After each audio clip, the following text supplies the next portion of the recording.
Okay, isang magandang araw po sa lahat at welcome po sa aking vlog. Meron po dito akong gagawin. Ito ay Badja 125. Ito daw po ay ang problema ay clutch lining. Ngayon ay aking babaklasin para makita kung yung clutch lining ba talaga may problema o yung pinakang clutch boss na tinatawag. Kapag po may problema yung clutch lining o alin man dun sa clutch housing niya, ang kulay na lang kasi makikita nyo, kulay ganyan, parang putik siya. Parang putik ang kulay. Ayan, tumutulo. Makita nyo.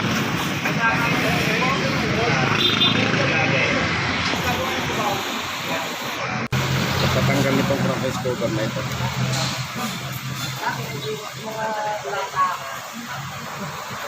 Ayan, ayan. Tanggal na.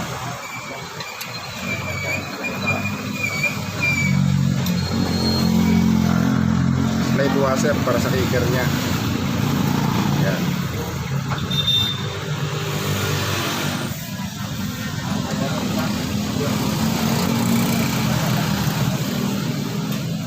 Pinakang toser nung clutch lever niya.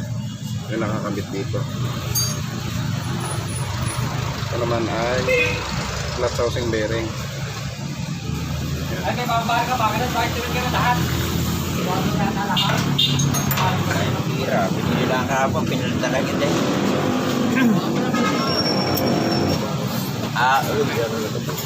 Hindi kaya yung kasang-kasang na yan. Yan lang papalitan niya.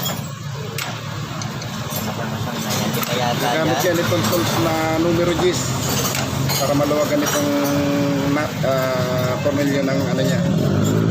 Cover.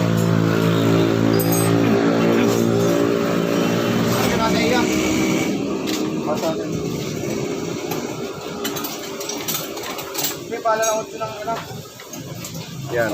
Gagamit ka nitong castle wrench na tinatawag para matanggal nyo itong castle nut ng clutch housing ng Badja 125. Yan. Bali po ito ay baliktad ang ikot.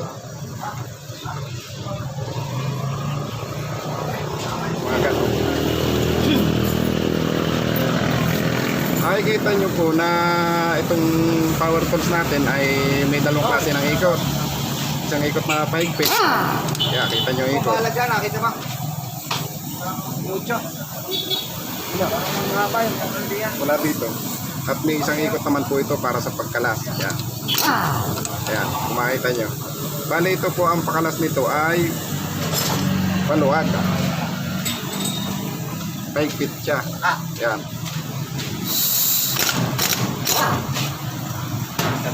Counter na tinatawag.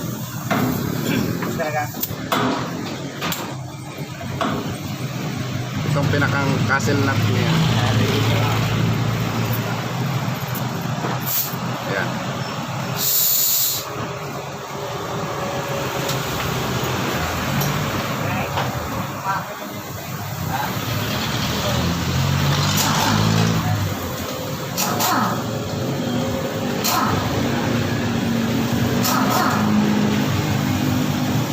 Okay, nakuha na siya.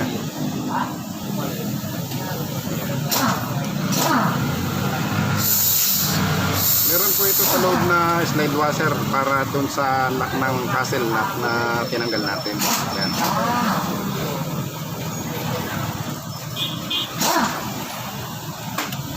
Dalawang piraso po yun. Ito ang isa.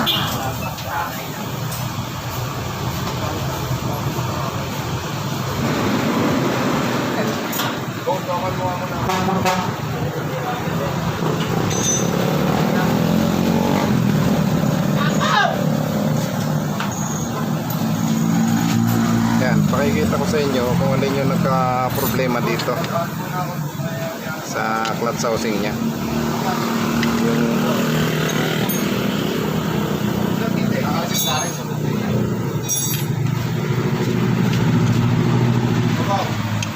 Pagka kayo po magkakalas nitong tornilyong ito ay sisiguraduhin nyo na pantay-pantay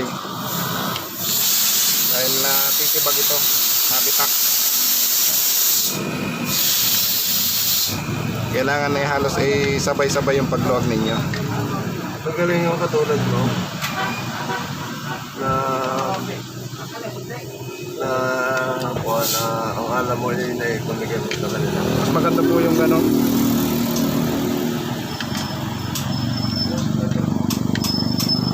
Ayan, kailangan po ay medyo sabay-sabay ang pagluwag dahil natitibag ito eh pagka hindi nyo kinalas ng gano'n.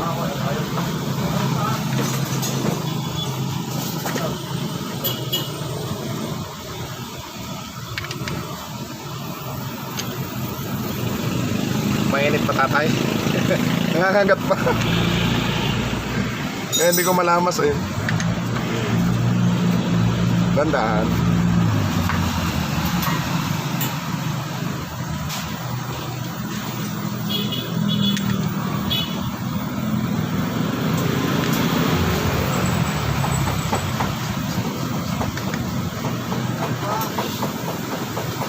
Ayan na.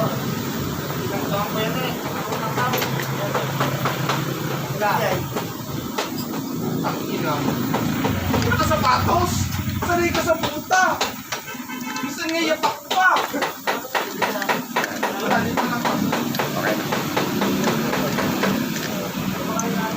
Ayan, tanggal na. Tanggalin ang clutch spring.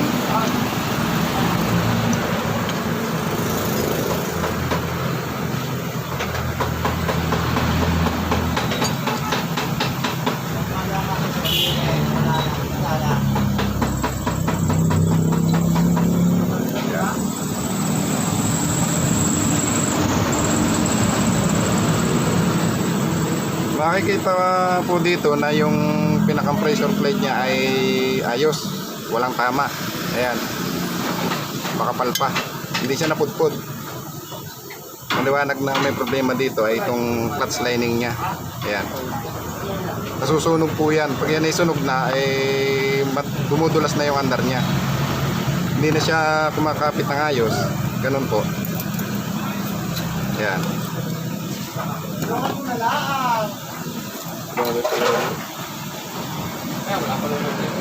Tatay, ang problema natin motor ay clutch lining lamang. Hindi katulad ng mga ibang pinabakla sa akin na nauubos ito. Pag nauubos ito, tayo magpapalit ng isang set nito. Pero ngayon, walang problema ito. Ibig sabihin, clutch lining lamang papalitan natin.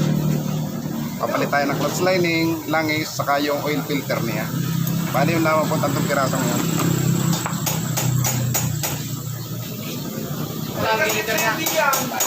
Huwag mamaya. Napapanood na. Meron na rin. Original. Original?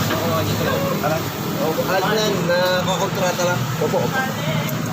Hindi lang kasama doon yung lang isang filter. Ay yung langis po at filter. Yun ang additional yun. Ayos. Salamat at walang tama yung pinaka-pressure plate.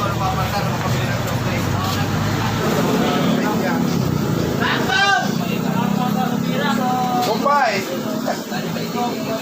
Ito yung crankcase cover niya, makikita niya. Tinanggal ko na yung takip ng oil filter niya.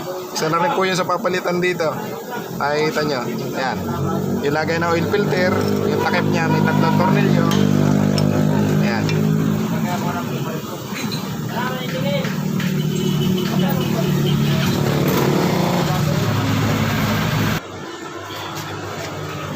Okay, at nandito na nga po ang gagamitin natin clutch lining. Ang gagamitin po natin ay original, genuine po ng Kawasaki mismo. Saka ito yung oil filter nya. Bali ito po ay nalinis ko na, kaya lalagyan na lang natin ng clutch lining.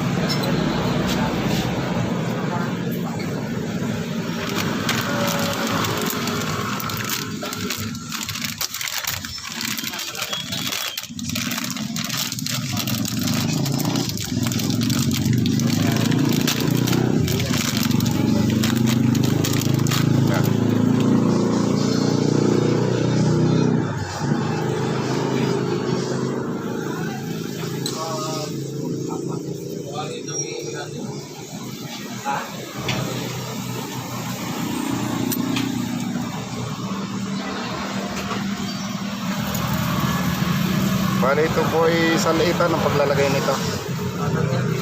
Lining, plate. Tapos ay lining ulit. Tapos plate. Lining ulit. Ganun lang po salitan ng paglalagay. Yan.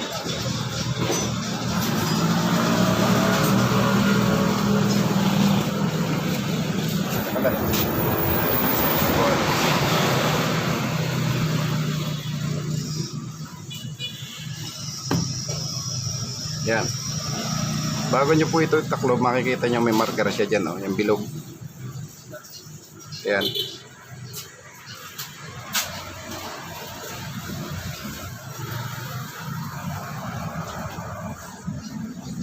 Tatapat nyo din po yung katapat na marker to sa loob. Ayan. May marker po yan, makikita nyo yung bilog. Itong posting ito, tatapat nyo dito. Ayan. Kasi pag hindi nakatapat, nakaangat, parang ganito. Hindi siya lalapat pagka hindi nyo tinapat, no?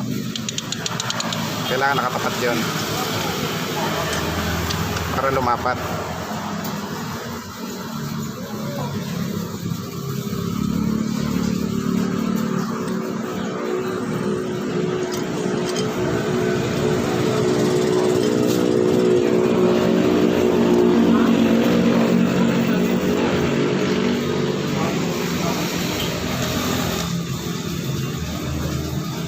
Paglalagay po ng clutch spring at saka itong cover ay medyo bahagyan nyo lang higpitan kasi hindi pantay-pantay yung lining eh. Itatama po yun doon sa clutch housing mismo para pumasok siya.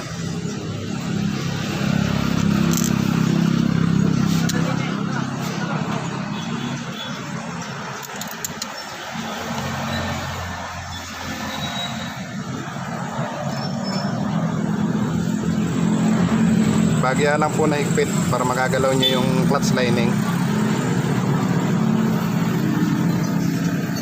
Para magagalaw nyo siya ng paganyan. May ikot.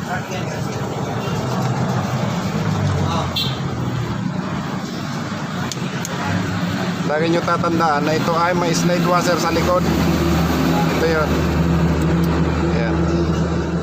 Ingat lang paglalagay. Minsan sumasala ito. Hindi gagana ang clutch ng Badya 125. Yan. Okay. Kakailalagay na.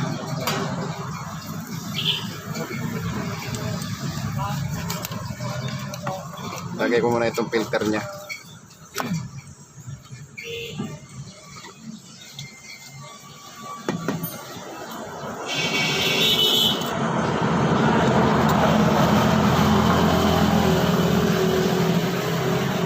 Ito po ay may marker din yan. Makikita nyo itong marker na ito. Itatapat nyo dito. Yun. May arrow naman siya eh.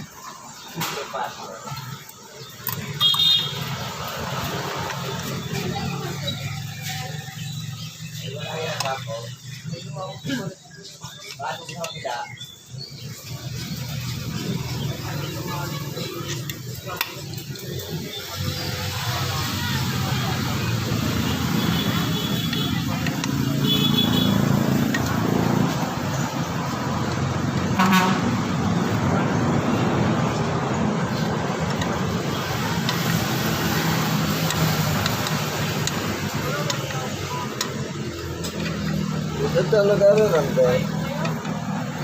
Isang taon na itong ating ito? Ah, Isang taon na? may ilang mas na. Dadalwa na nga. Araw-araw po lagi gamit pagkakarga ng tubig ito. Sa tuwing pagkaganon po yung mararamdaman ay aagapan lagi para hindi magka-problema itong ganito magkatakloban. Pinakang pressure plate niya. Hindi na naman masyado magagamit yan ng pagpira. Yan kaya kailangan na itong binibira. Ay hindi po, apektado din po yung Kaya takloban. starter, okay, nagamit na yan.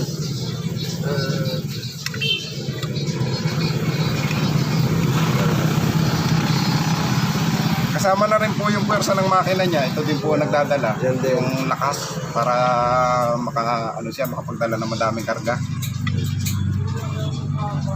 So, ayan Sabi po. ko nga sa mga yan, pagka kayo yung nararamdaman, inyo agad yung sabihin, kung may pera, pagkagawa natin.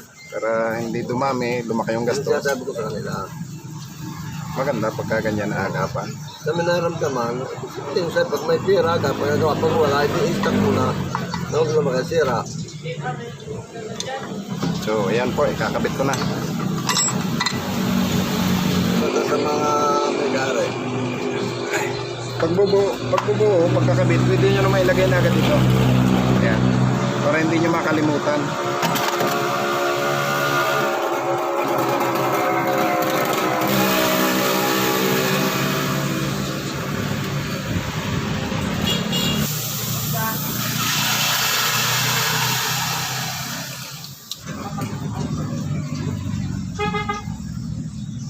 Ayun. Pwede naman po diretso nyo na lang ilalagay yung ano niya, clutch lining. Kahit di nyo na po ilagay na po pag ganito. Pwede naman po siyang straight.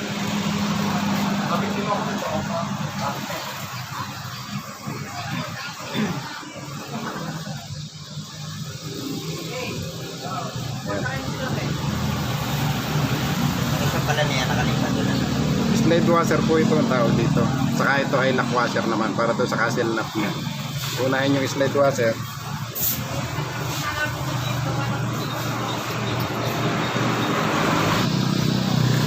Tapos itong lock washer.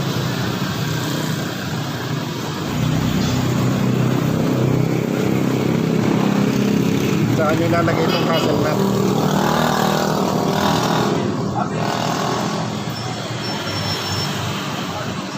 Yan, mapapansin nyo baliktad yung ikot ng pag-ikpit niya. Yung pakalasan natural na tornilyo ay paikpit po dito sa badya. Bago nyo po hikitan ito, ay siguraduhin nyo na lang po na mahikitan muna itong pinakang clutch spring niya.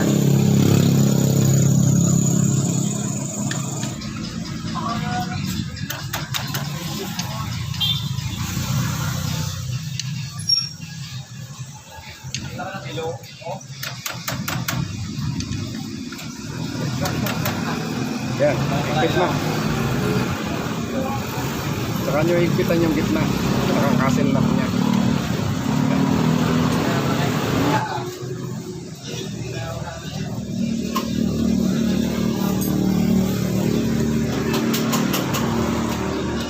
Ay.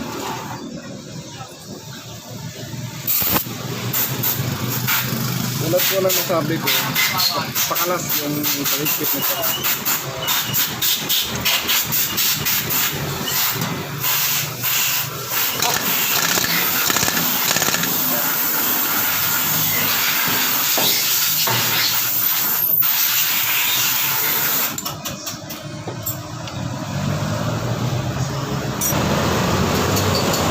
Tapos lalagay nyo na itong pansosing bearing. Ay, oo nga, pansosing bearing.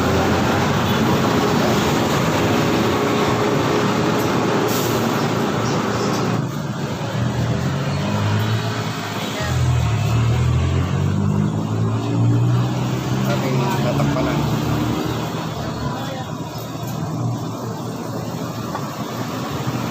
Ayan.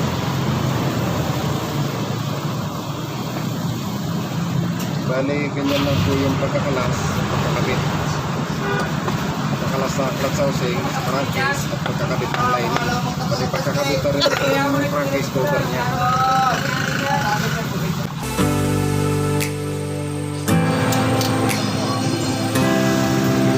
Itong imbudong ito, inagaw ko pa sa mga bata. Yung nakarang bagong taon. Turutok nila.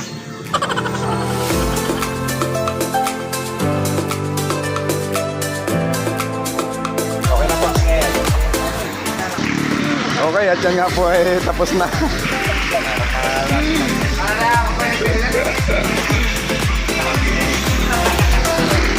Ito po may-ari. Tatay, maraming salamat sa tiwala sa pagpapagawa sa akin. Salamat po.